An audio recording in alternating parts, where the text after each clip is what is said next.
Hello students,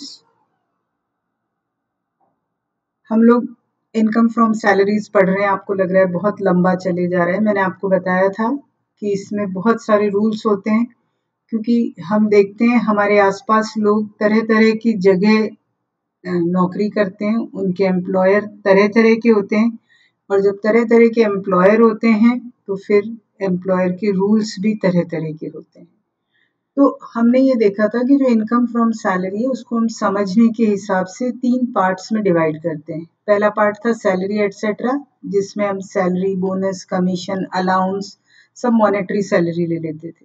दूसरा part हमने किया था नॉन मॉनेटरी बेनिफिट्स, उसमें हम ले लेते थे अलाउंसेस के अलावा और जो फैसिलिटीज मिल रही हैं, कि एम्प्लॉयर उसको घर की फैसिलिटी दे रहा है, कार की फैसिलिटी दे रहा है, बच्चों के लिए फ्री एजुकेशन की फैसिलिटी दे रहा है, डोमेस्टिक सर्वेंट की फैसिलिटी दे रहा है। वो हमने देख ली कि कौन सी फैसिलिटी टैक्सेबल है, कौन सी टैक्स फ्री है।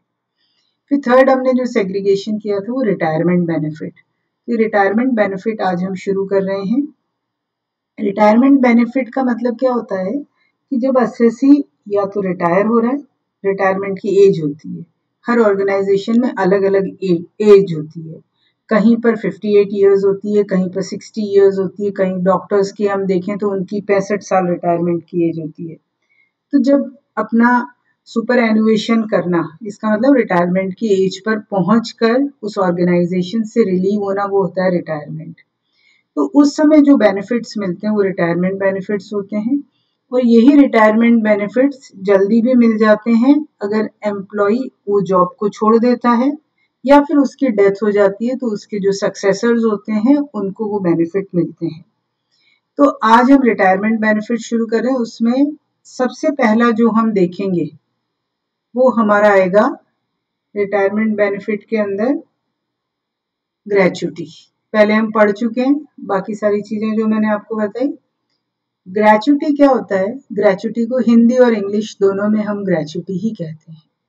ग्रेच्युटी एक बहुत बड़ा इम्पोर्टेंट रिटायरमेंट बेनिफिट होता है जो हर एम्प्लॉय को मिलता है जब वो अपनी जॉब छोड़ रहा होता है या रिटायर हो जाता है या उसकी डेथ हो जाती है। तो जो उसके पे डिपेंडेंट लोग होते हैं, वाइफ है, बच्चा है, मतलब स्पाउस है, बच्चे हैं, उनको मिलती है। अब हमें ये देखना है कि जो ग्रेच्युटी मिली, हमने इमेजिन कर लिया कि एक असेसी है जो रिटायर हुआ। हम देखते हैं ना रिटायरमेंट पे लोग बोलते हैं भी बहुत पैसा मिला है इसलिए वो पार्टी भी करते हैं। तो जो बहुत पैसा है वो कई सारी चीजों का मिलता है, उसमें एक ग्रेच्युटी है। तो जो ग्रेच्युटी मिली वो ग्रेच्युटी अगर गवर्नमेंट एम्प्लॉय को मिल रही है, जो इनकम टैक्स एक्ट के अंडर सेक्शन 10 सब सेक्शन 10 में ग्रेच्युटी के रूल्स हैं कि gratuity is received by government employee. It means that person is working under any organization of any of the state government or central government. Then he will be treated as government employee. तो government employee को जो gratuity मिल रही है वो पूरी tax free होती है। अब दूसरा बी पॉइंट हम देख रहे हैं। अब नॉन गवर्नमेंट एम्प्लॉयज के लिए हम आ गए। तो इसके अंदर इनकम टैक्स के रूल्स हैं जो हमें समझना है कि अगर ग्रेच्युटी मिली है अंडर ग्रेच्युटीज पेमेंट एक्ट 1972, ये आपको समझना होगा कि कब हम मानते हैं कि ग्रेच्युटी पेमेंट एक्ट 1972 एप्लीकेबल होता है। तो ग्रेच्युटीज पेमेंट एक्ट 1972 उन सारे एम्प्लॉयज पर एप्लीकेबल होता है जो कहीं सी पोर्ट्स पर काम कर रहे हैं, माइंस में काम कर रहे हैं, फील्ड्स में काम कर रहे हैं, जो लेबर बेस्ड ऑर्गेनाइजेशन होते हैं वहां सब जगह एप्लीकेबल होता है।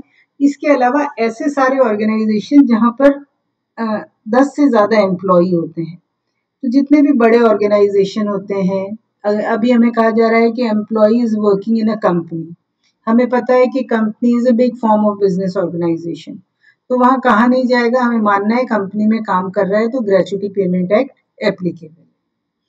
तो जब उसको ग्रेच्युटी मिल रही है और उसके ऊपर ग्रेच्युटीज पेमेंट एक्ट 1972 एप्लीकेबल है, तो इनकम टैक्स के हमारे रूल्स कहते हैं कि 3 कैलकुलेशन में जो सबसे कम अमाउंट होगा वो टैक्स फ्री होगा। तो actual amount of gratuity received हमें दिया जाएगा। सपोज उसको 12 लाख रुपए ग्रेच्युटी मिली, एक है ₹20 लाख, ये फिक्स है। जब भी हम ऐसे रूल्स में फिक्स अमाउंट पढ़ते हैं इसका मतलब इससे ज्यादा एग्जेम्पशन नहीं मिल सकती और ये अपर लिमिट कोर्ट में कोई डिसीजंस होते हैं उनके द्वारा तय की जाती है। तो कोर्ट में कोई अभी लेटेस्ट डिसीजन हुआ है उससे ये तय किया गया है कि in any situation tax free gratuity 20 lakh से ज्यादा नहीं होगी, तो यहाँ एक कंडीशन 20 लाख होगी। अब थर्ड पॉइंट हमें कैलकुलेट करना है। थर्ड पॉइंट में क्या है, service period into 15/26 into salary plus DA of last month. तो अब आपको क्या करना है, 15/26 याद रखना है। पेमेंट एक्ट नॉर्मली जहाँ वेजेस पे काम होता है वहां पे मिलता है, तो वहां पे क्या होता है, संडेज की सैलरी नहीं मिलती है, संडेज का वेजेस नहीं मिलता है।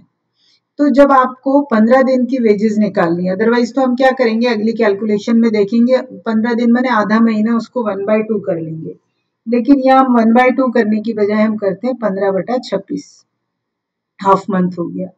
और सैलरी और डीए इसमें नॉन कंडीशनल है, डीए अंडर सर्विस टर्म और नॉट।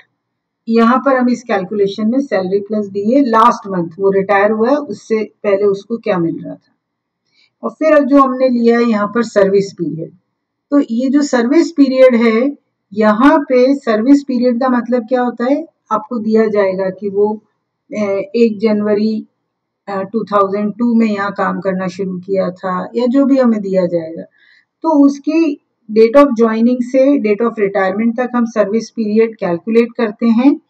और वो सर्विस पीरियड हम कैलकुलेट करते समय 6 महीने या उससे ज्यादा पीरियड को 1 ईयर मान लेते हैं, जिसे हमें कहा जा रहा है कि एसएससी 25 साल 8 महीने की जॉब के बाद रिटायर हुआ, तो 25 साल पूरे हो गए और वो 8 महीने हैं, 6 से ज्यादा है, तो यहाँ उसका सर्विस पीरियड हो जाएगा 26 महीने।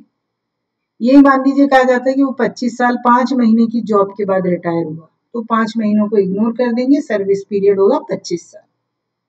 और ग्रेचुटी पेमेंट एक्ट कहाँ एप्लीकेबल है वो हम डिस्कस कर चुके हैं। फिर हमारा थर्ड पॉइंट आता है कि अगर ग्रेचुटी मिल रही है किसी और कंडीशन में, मैंने पेमेंट एक्ट भी नहीं एप्लीकेबल है, तब भी एग्जेम्पशन क्या होगा, उसके लिए हमारी 3 कैलकुलेशन है। एक्चुअल अमाउंट ऑफ ग्रेचुटी जो आपको दी हुई होगी 20 लाख फिक्स अमाउंट है। फिर यहाँ हमने क्या लिखा है, कंप्लीटेड ईयर्स ऑफ सर्विस। इसका मतलब यहाँ हमको ईयर्स ही देखने, मंथ्स को नहीं देना है। आपको कह रहे हैं वो 25 साल 11 महीने की सर्विस पे रिटायर हुआ, यहाँ कैलकुलेशन कर रहा है कंप्लीटेड ईयर। 25 साल 11 महीने है तो कंप्लीटेड ईयर्स कितने हैं 25, तो वो 25 ही माने जाएंगे इंटू 1/2 इंटू एवरेज सैलरी। अब यहाँ पे एवरेज सैलरी हमें थोड़ा कैलकुलेट करने में शुरू में मुश्किल आएगी। हमें लेना है average of last 10 months just before retirement. और पहला तो एवरेज में हमेशा होता है पीरियड, तो पीरियड लेना है रिटायरमेंट से पहले 10 महीनों का एवरेज। और सैलरी में क्या लेना है, बेसिक सैलरी लेनी है, डीए लेंगे इफ अंडर सर्विस टर्म्स है, कमीशन वेरिएबल मैंने परसेंटेज बेस्ड है तो हम लेंगे, और कंप्लीटेड ईयर्स ऑफ सर्विस वो मैंने आपको बता दिया हम कैसे लेंगे। अब आप लोग निकालिए इलस्ट्रेशन 9। इलस्ट्रेशन 9 में हमें कह रहे हैं कि उसने जॉब स्टार्ट करी जनवरी 84 से, और 2018 जनवरी से उनकी सैलरी एक पे स्केल के अंदर, पे स्केल हमें दे रखा है और फिक्स दे रखा है 34,200। इसका मतलब जनवरी 18 से तो उसको मिलना शुरू हुआ 34,200, और फिर उसको 900 का इंक्रीमेंट मिलता जाएगा। तो जो सैलरी होगी 34,200 प्लस 900 करेंगे 35,100, ये चलती रहेगी। बेसिक सैलरी का 20% डीए मिलता है, 5% सीसीए मिलता है। डीए के बारे में कोई एडिशनल इंफॉर्मेशन नहीं है, इसका मतलब DA is not under service terms. फिर ये कह रहे हैं कि उनको प्रीवियस ईयर में 3 महीने के लिए डेपुटेशन पर पेरिस भेजा गया, फॉरेन भेजा, और फॉरेन अलाउंस मिला 60,000 rupees per month additional allowance. दिसंबर 2019 को रिटायर हो गए, उनको ग्रेचुटी के मिले 9 लाख रुपीज। अब आपको कैलकुलेशन करनी है कि 9 लाख रुपए में से कितनी ग्रेचुटी उसके लिए टैक्सेबल होगी।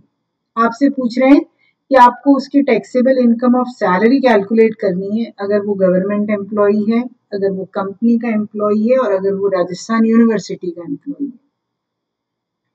और ये जो नीचे लास्ट लाइन दी हुई है ये आपके लिए इररेलेवेंट है कि उसको 6 पे कमीशन के बेनिफिट नहीं मिले हैं, इससे हमारी कैलकुलेशन पे कोई फर्क नहीं पड़ेगा। अब यहाँ पे क्या है, गवर्नमेंट एम्प्लॉई अगर वो है तो सबसे पहले तो हम सैलरी देखें, सैलरी इनकम हमें देखनी है। तो अब आप देखिए फर्स्ट कॉलम हमारा है गवर्नमेंट एम्प्लॉई का, सैलरी कितनी हो गई 3,15,900। अब ये कहाँ से आई, तो हम कैलकुलेशन पे जाते हैं। आप ये देखिए इस वर्किंग नोट के अंदर पहली कैलकुलेशन है हमारी taxable salary for previous year 1920। Assessee retire हो गया 1 दिसंबर को, तो उसने नवंबर तक काम किया। अब जो गवर्नमेंट एम्प्लॉई है पहले तो हम पे स्केल से निकाल दें, जनवरी 18 को उसको मिल रहा था 34,200, वो मिलेगा दिसंबर 18 तक। फिर जनवरी 19 से उसको 900 रुपीज का इंक्रीमेंट लग जाएगा, तो उसकी सैलरी हो जाएगी 35,100 और वो इसको मिलेगा 31 दिसंबर 19 तक। पर हमारा तो ये पहले ही रिटायर हो गया, तो रिटायरमेंट तक उसको नवंबर तक भी 35,100 मिल रहा है। तो अब अगर वो गवर्नमेंट एम्प्लॉई है तो उसको हमें ये देखना है कि 1 अप्रैल 2019 से क्या क्या मिलना शुरू हुआ। तो 1 अप्रैल 19 को उसको मिलेगी मार्च 19 की सैलरी, फिर मई में अप्रैल की सैलरी और 1 दिसंबर तक नवंबर की सैलरी। तो ऐसे हम कैलकुलेट करें तो मार्च अप्रैल मई जून जुलाई अगस्त सितंबर अक्टूबर नवंबर 9 मंथ्स, तो उसकी 9 मंथ्स की सैलरी हो गई 9 इंटू 35,100। तो हम ये पीछे देखें उसकी सैलरी हो गई 3,15,900। डीए है 20% ऑफ सैलरी, तो 3,15,900 का 20% आप निकालेंगे वो आ जाएगा 63,180। सीसीए है 5% ऑफ सैलरी, 3,15,900 का 5% निकालेंगे वो आ जाएगा 15,795। Extra allowance out of India जो फॉरेन अलाउंस है हमने पढ़ा था गवर्नमेंट एम्प्लॉय के लिए टैक्स फ्री होता है, तो इसको कुछ नहीं जुड़ेगा। ग्रेचुटी हमने पढ़ा है कि ग्रेचुटी भी गवर्नमेंट एम्प्लॉय के लिए टैक्स फ्री होती है, तो वो भी नहीं जुड़ेगी। तो अगर वो गवर्नमेंट एम्प्लॉय है तो उसकी टैक्सेबल सैलरी हो जाएगी 3,94,875। अब वो कंपनी का एम्प्लॉई है, मतलब नॉन गवर्नमेंट एम्प्लॉई है और उसको ग्रेचुटी पेमेंट एक्ट के अंतर्गत ग्रेचुटी मिली है। तो सबसे पहले तो हम उसकी सैलरी निकालें। तो नॉन गवर्नमेंट एम्प्लॉय को 1 अप्रैल से अप्रैल की सैलरी मिलेगी, फिर नवंबर में नवंबर की सैलरी मिलेगी। तो यहाँ पर इसको अप्रैल मई जून जुलाई अगस्त सितंबर अक्टूबर नवंबर 8 मंथ्स की सैलरी मिलेगी। पे स्केल सेम है तो वही 35,100 मिलेगा। तो 8 मंथ सैलरी हो गई 2,80,800, वो हमने ले लिया। उसका 20% डीए ले लिया 56,160 और 2,80,800 का 5% सीसीए ले लिया 14,040 रुपए। अब हमें ये कहा जा रहा है कि वो 3 महीना फॉरेन गया था, फॉरेन अलाउंस मिला है 60,000 पर मंथ, तो 3 महीने का उसका हो जाएगा 1,80,000, 60 इंटू 3 1,80,000। ठीक है। फिर अब हमें देखना है ग्रेचुटी। तो जब ग्रेचुटी पेमेंट एक्ट एप्लीकेबल होता है तो यहाँ पर पहली वर्किंग नोट गवर्नमेंट एम्प्लॉय के लिए तो टैक्स फ्री कर दिया। अब कंपनी में काम कर रहा है, इसका मतलब मोर देन 10% वर्किंग है, तो पेमेंट एक्ट एप्लीकेबल है। अब हमने पढ़ा है 3 कंडीशन में से जो लीस्ट अमाउंट है, actual amount of gratuity 9 lakh, फिर उसको 20 लाख कोर्ट ने फिक्स किया हुआ है, फिर हमें लेना है service period into 15/26 into salary plus DA of last month. तो सर्विस पीरियड हमें कह रहे हैं कि वो जनवरी 84 से काम कर रहा है, तो जनवरी 84 से नवंबर 19 तक कैलकुलेट करेंगे तो वो आएगा 35 ईयर्स 11 मंथ्स, उसको हमें लेना है 36 years. Service period 36, 15/26 into 35,100 salary of last month. 35,100 का 20% निकालोगे तो वो आ जाएगा 7,020, तो वो हो गया डीए ऑफ लास्ट मंथ। तो ये सम हमारा आ जाएगा 8,74,800। तो अब इन तीनों में से लीस्ट अमाउंट कितना हो गया 8,74,800।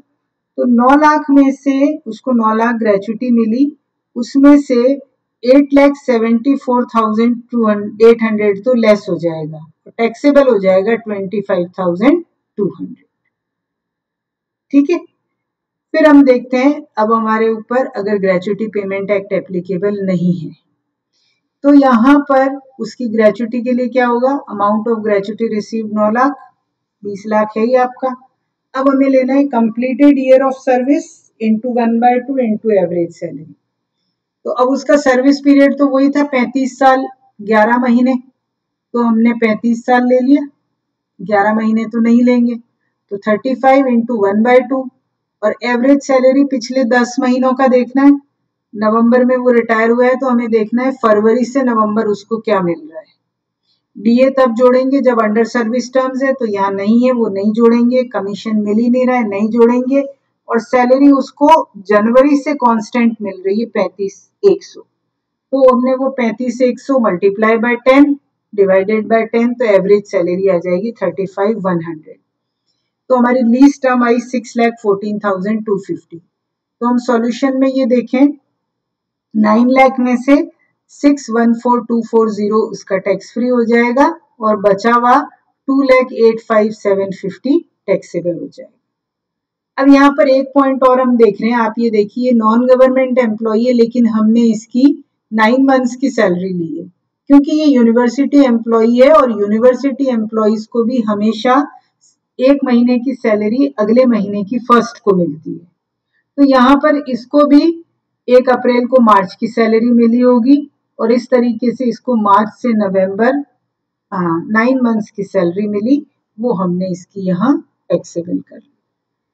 तो मेरे हिसाब से आपको ये वाली कैलकुलेशन समझ में आ गई होंगी।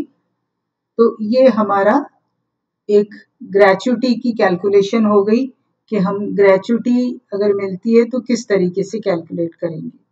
9th मैंने समझा दिया, 10th इलस्ट्रेशन एक बार आप अपने आप देख लीजिए, उसमें जो डाउट होगा उसको हम डाउट सेशन में अपना कैलकुलेट कर लेंगे, समझ लेंगे जो भी है, और फिर हम जो करेंगे अगला क्लास में पेंशन पढ़ के और फिर हम बाद में इसको डाउट क्लास के अंदर समझ लेंगे। तो hope you will understand this. See you in next class. Bye girls.